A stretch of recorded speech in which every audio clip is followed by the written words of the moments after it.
Septem sucks. You knew that before you even clicked on this video. It Nero turning her from a wise but selfish and love-craving tragic character to a mother-flipping moron with a self-obsessed personality so exaggerated and so lacking in depth, I refuse to accept it as canon. Fate Goes Nero so far is an awful depiction of her, and the attempt at fleshing out her sins and misdeeds just falls flat on its face. Me preferring the story to actually explore the damn subjugation of the Christians instead of adding new things while the previous stuff is waiting for screen time aside, the way Septem handles Boudica is, how should I put it without sounding too harsh? Dog shit. She's not much better in Solomon either, but let's not get sidetracked. This is garbage!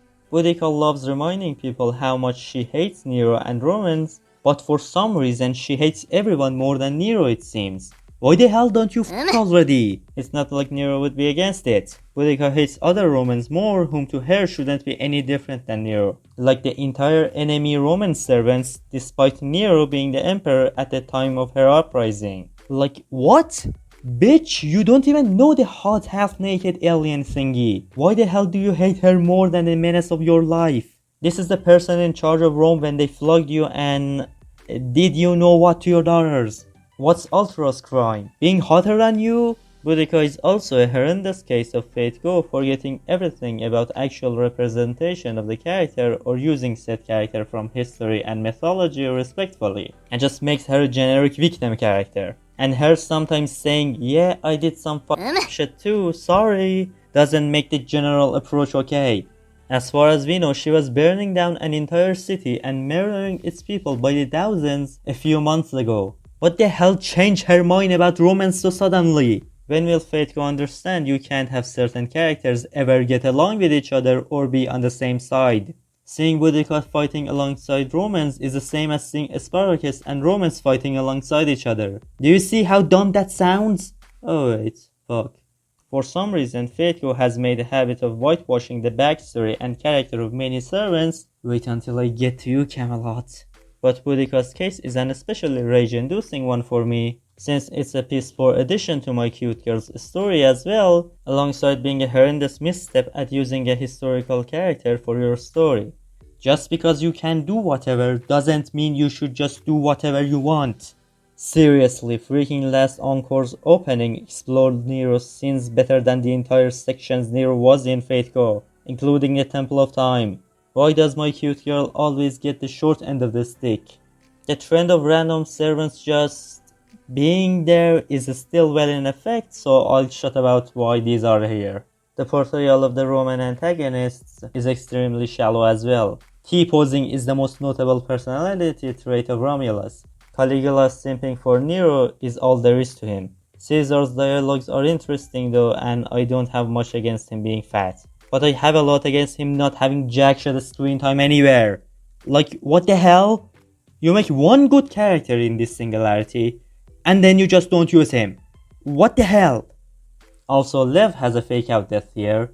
Be ready for it, cause it's gonna become a big trend later on. It would have been anticlimactic if Lev had died here, but well, he doesn't do anything important in the Temple of Time either, so he's underwhelming anyway. Anyway, Septem isn't canon.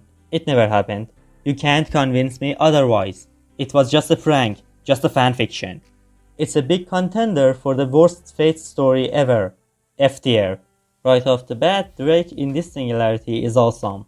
Seriously, she alone makes it worthwhile. She's kinda even a more fleshed out character here than in Extra. We have a lot of screen time from her being a Chad and seeing how she goes about her life. Her viewpoint about it being like mashed potato wanting nothing is the same as her wanting something that doesn't exist, since Drake is a merchant and so she can't sell anything to someone looking for nothing is really touching.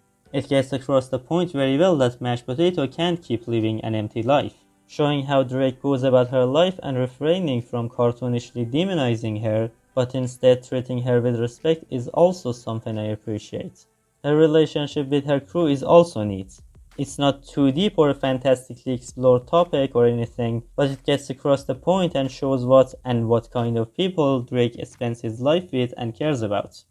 Besides money, that is. You can't forget money. Now granted, in FGO we really don't get too much of Drake doing anything that is considered downright evil. She's just immoral and honest about her way of life and doesn't deny the fact that she has done her own fair share of shitty things. Just like almost every damn servant in the franchise. What's new there? Besides Citonai. Citonai is pure innocence incarnate. I love her. And no, it's not because she's Ilya. It is because she's Ilya. There's also really no one in Okeanos for her to do anything even slightly evil to. I mean, who is she going to be the villain of other than the antagonist of the story? The non-existent Spanish? Unlike Boudica's case, which screams pure and kind step on me mommy victim character, who is shown in an extremely positive light with always 90% of the blame being on the Romans, and yes, the Romans were the initial assholes, no doubt, Drake gets actual fair treatment in the franchise. Seriously, Drake is a freaking pirate, and fate doesn't portray them as beacons of shining light and morality, nor does it pretend they are like that. The real Francis Drake, as far as I know, was more of an immoral person, less concerned with who he harms and more with what he can gain from his actions. Which means yes, in the right condition, he could have done shit. He was even in slave trade for a while, and treating slaves more humanely still doesn't count as moral. It just means he wasn't an ass about it like those idiots who think mistreating people you're already taking captive is a good idea. And she isn't the sort of vindictive idiot who kills innocents and pillages towns simply by the evil by association principle. Right, Boudica? While she is not straight up evil even in extra, we at least do see how unfazed and unaffected she is at the prospect of killing people she doesn't even know for money. So I'd say she's portrayed as more of the selfish and neutral character that fits with Francis Drake, at least until now. Another plus would be Asterios and Uriel. At first, you might think it's a monster situation with Asterios being a villain, but while it's not too on the nose, the subversion works just fine. And these two are adorable together. Seriously. And everyone knows that cute is justice. They don't get much in the way of deep exploration, but among a pile of shit, which is everything else about Okeanos, it really shines bright. Oh, just wait until I get to your Argonaut's plot point. Asterios sacrificing himself. Yoo-hoo, my favorite trope! I definitely don't feel like it should be wiped from the face of existence or something even worse. Goes toward making it reasonable and interesting. He feels kinda undeserving of love and kindness, and yet he got affection from the cast despite all the baby-eating business. So he just wants to make up for his past misdeeds and the crew's kindness. And it's not like the characters are okay with it or anything, or has an asshole reason for it. Man, I'm coughing a lot in these videos. I wonder why. And Uriel is so pissed off she kills Hector in cold blood, which you'd think would make this idiot learn to not piss off divine and pseudo-divine creatures, since it's his second time being killed like a dog for it, like that time he killed Patroclus.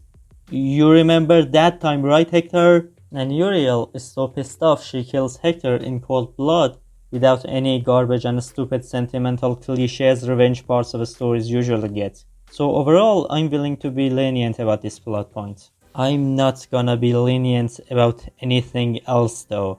What the hell is the problem with Blackbeard? Some have already speculated that his creep behavior might be more of a mind game, but it barely, if ever, comes across as that. Francis Drake was also just some random human, yet she got respectful treatment. Yeah, I know she has a holy grail in Okeanos, but she's even treated as a competent foe in her servant appearances. People like freaking Jean and many other historical figures are also just normal people, but you don't get stupid excuses for treating them like clowns because they were just a farmer girl in life. And Blackbeard is arguably more famous than both. People like Jean, Li Xuan, Da Vinci, or Drake weren't known for anything too superhuman in life, and even third-rate servants like Andersen and Shakespeare are not too strong either, but they're treated as actual characters. Seriously, John couldn't even swing a sword in life, but she's the original ruler. Any reason for such a treatment sounds like crap to me. I mean, he does get better in some events, with his stupid speech pattern and creep behavior being toned down, but that's not a replacement for an actual story arc where he shines in. Eric, Orion, and Artemis suck. That's all I have to say about them.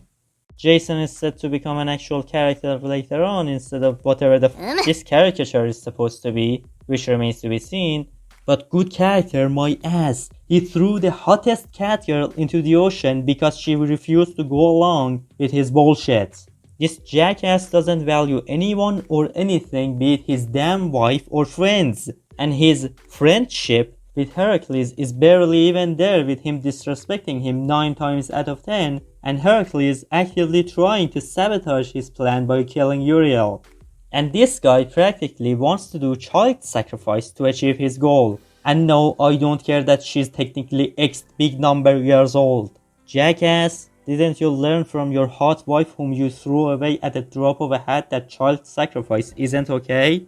Which is your hot of a mom, and evil is your whole damn lineage. Jason is supposed to be a hero. Fuck heroes then! If he's a hero, I'm Shiro. I mean, he's a shitty person, a shitty ungrateful jerk, and a stupid jackass, and a failure of a hero all on top, and then he's the caricature puppet villain of the arc, controlled by another puppet villain, which is whoever the hell this is supposed to be. Because I don't know her, she's not Media, that's for sure. The entire point of having a Lily version is them being an actual Lily version. You know, like before their downfall and tragedy, like to be an example for us to at least visually see the before and after comparison. Then why is she both an evil backstabbing villain and has her older version's memories? That defeats the whole damn point. This thing has nothing to add to Media's character. Why does she even exist? Okeanos is okay in some aspects, good in some, and sucks in all others. C tier. Wait, I think I forgot about something, right? Well, who cares? I mean, if I forgot about it, then it must not have been important, right?